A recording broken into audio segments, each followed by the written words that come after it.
Hello everyone, welcome to the Old Man and the Read. My name is Jerry. Today I'm going to talk about one of America's most highly regarded writers, William Faulkner. He was born in 1897 and died in 1962. But he was a novelist and short story writer, just a marvelous writer. He based most of his stories in a fictional county called Yoknapatawpha. I have to admit I've been reading these books for a long time and I'd never tried pronouncing that before. But that's a county in Mississippi. The majority of his books I read well over 50 years ago, some almost 60 years ago. Back in my 20s, I was a very avid backpacker, and I always took a book with me out on my hikes, and often they were William Faulkner. So I kind of associate Faulkner with backpacking, but that's just something in my mind because his books had nothing to do with it. But he was just an extraordinary writer. His books were often very difficult to read. He wrote very dense and complex prose. He wrote in very long, convoluted sentences. He would often meander from one side story to another. Just a really difficult to follow sometimes. He wrote some of the most unpleasant characters you would want to meet in a book, but I just enjoyed his books so much. He's just an exceptional writer, so I'll go ahead and try to show you the books I've read, and I'll attempt to say something about them. The first book he published was in 1926, and this is Soldier's Pay. Now this is a fairly simple story. It's about a grievously wounded soldier returning from the war, and he's on a train and is being helped by strangers.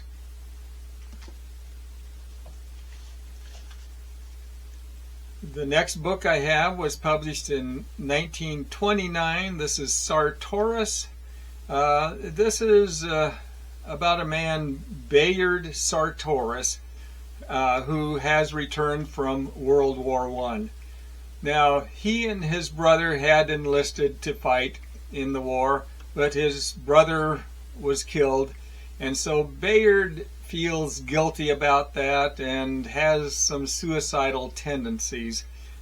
He's very reckless in his behavior, and he's involved in a car accident from recklessly driving it, and this basically leads to some dire consequences.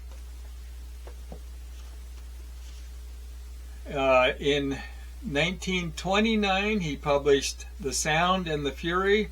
This is one of Faulkner's more difficult books to read, and it's the story of a dysfunctional family, the Compson family, and about their decline. It's narrated in 4 sections, and the first 3 are by sons of the family. The first is Benji. Benji's rather simple-minded, and this section was, I thought, particularly difficult to read. The second section is by Quentin. Quentin is a little bit unhinged, but he's attending Harvard University. But he has some very strong suicidal tendencies. The third is by Jason, and he's the one that really supports the family. He has more ambition than the others, but he's also probably the most unpleasant.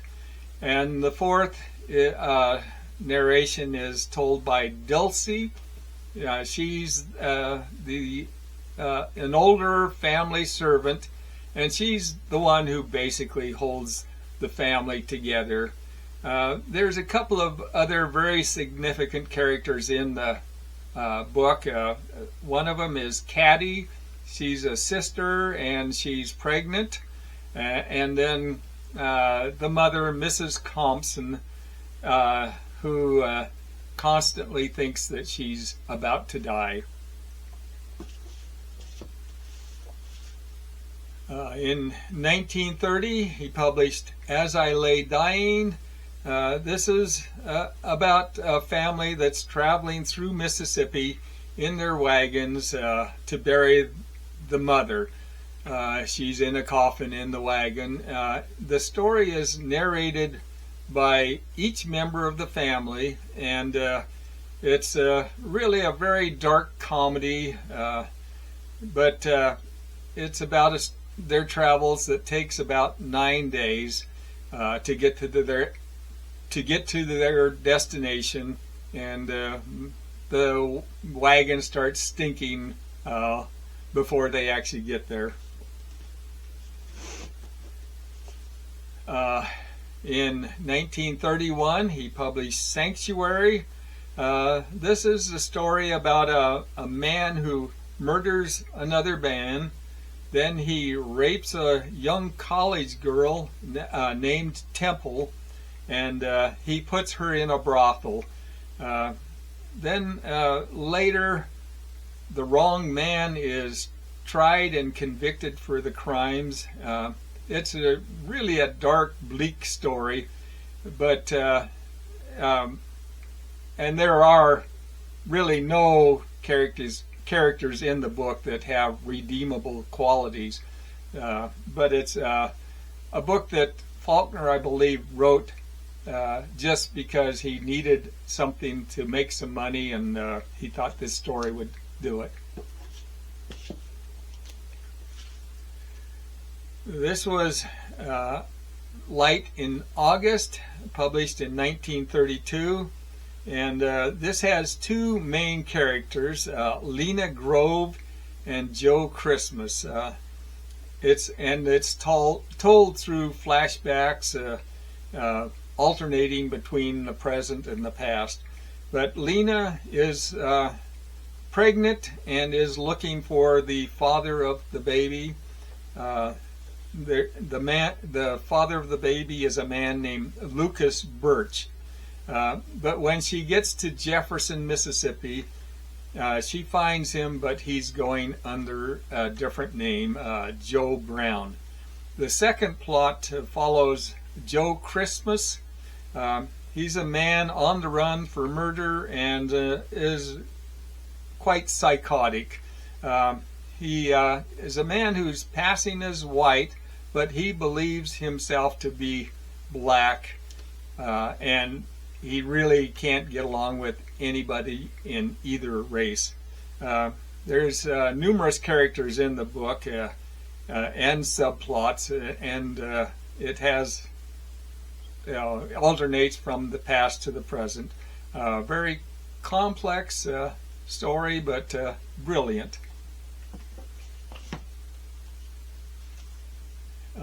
In 1935, he published Pylon. This follows a small group that they're air show barnstormers. They include a pilot, a parachutist, a mechanic, the wife of the pilot, and her son. Now, the wife of the pilot is also involved in a relationship with the parachutist, so there's some question as to who is the actual father of the son. But the story is narrated by a reporter, and it's basically about the group's attempts to survive with their meager winnings.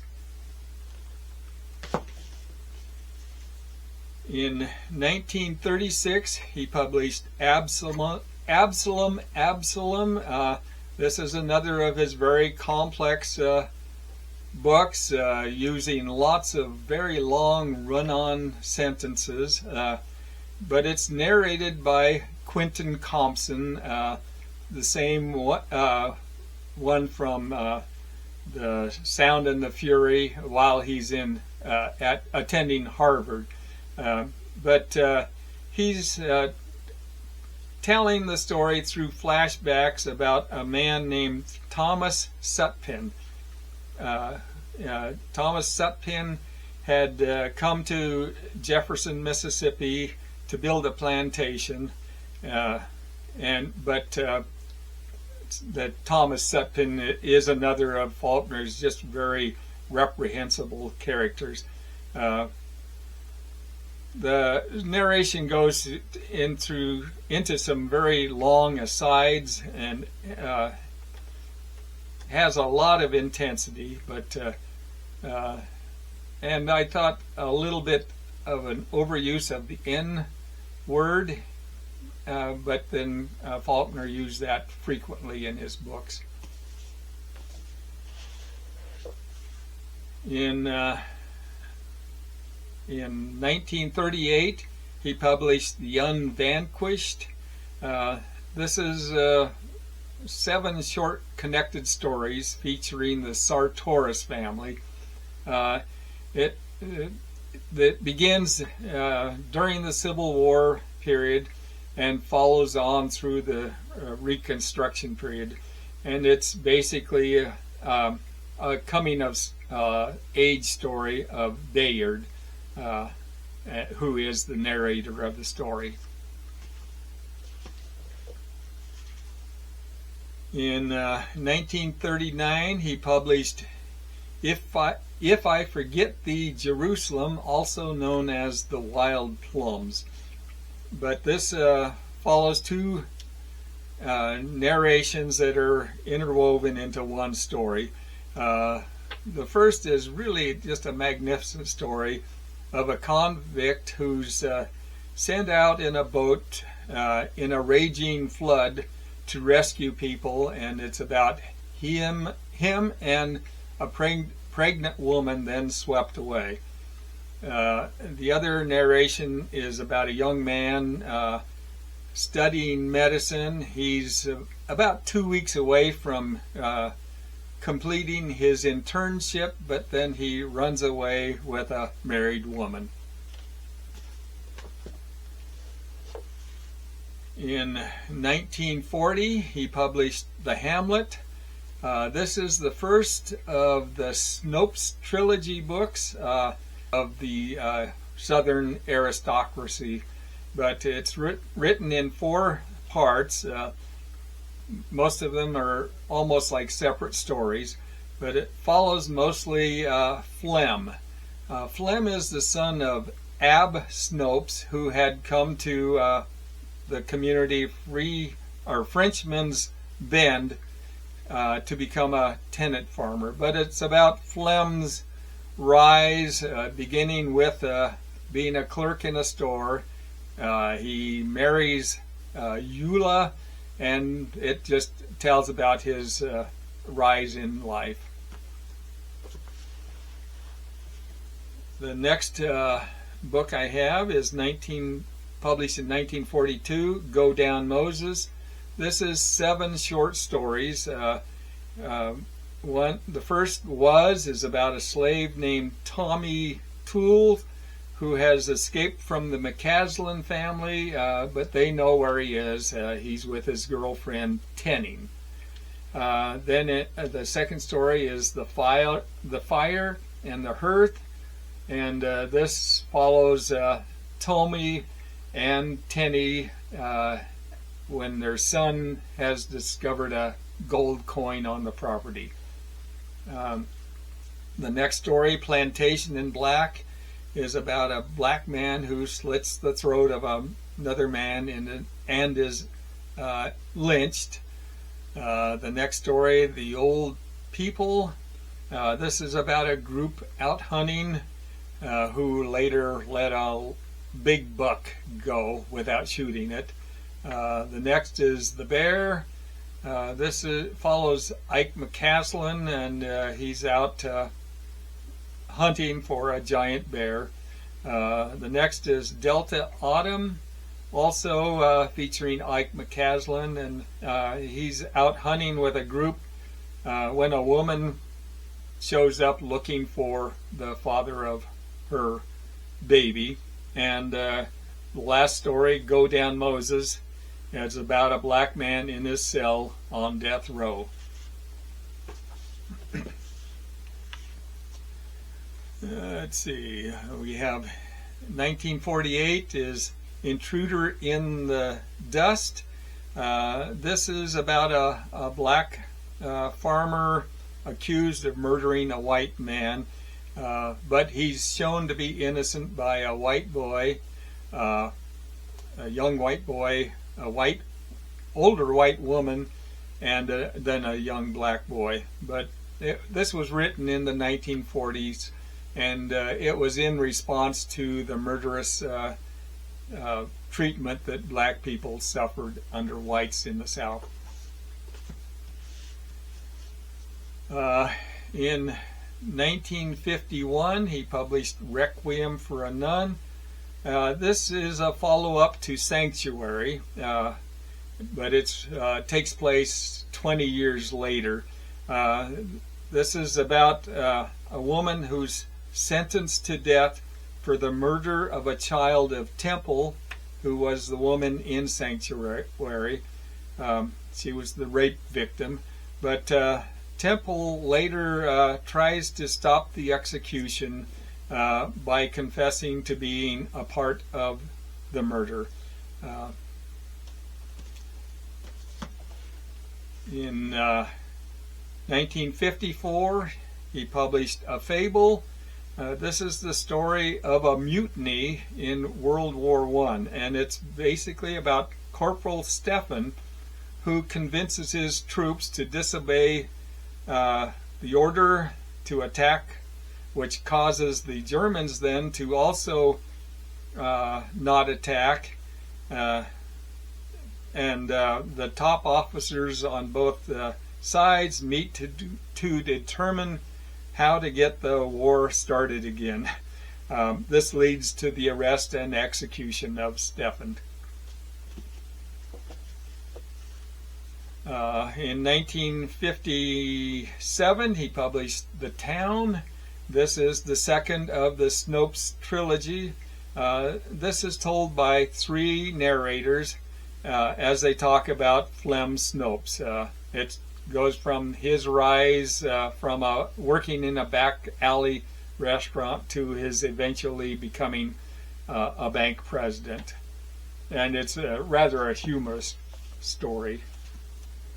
The next, in 1959, is The Mansion. This is the last of the Snopes trilogies, and this is written mostly from the perspective of Mink Snopes. Mink is on trial for murder, and he had been expecting Flem to come to his aid with his power and influence to get him out of the trial, but Flem doesn't show up, and so Mink is sentenced to prison. He spends like 38 years in prison, the whole time thinking about Flem and seeking revenge. In 1962, he published The Reavers. This is a humorous tale about an 11-year-old boy named Lucius who's talked into stealing his grandfather's car by a rather dim-witted man named Boone. They drive the car to Memphis. Along the way, they find out that there's a black man who's stowed away with them. And the story takes place around 1905, during the time when autos were replacing horses.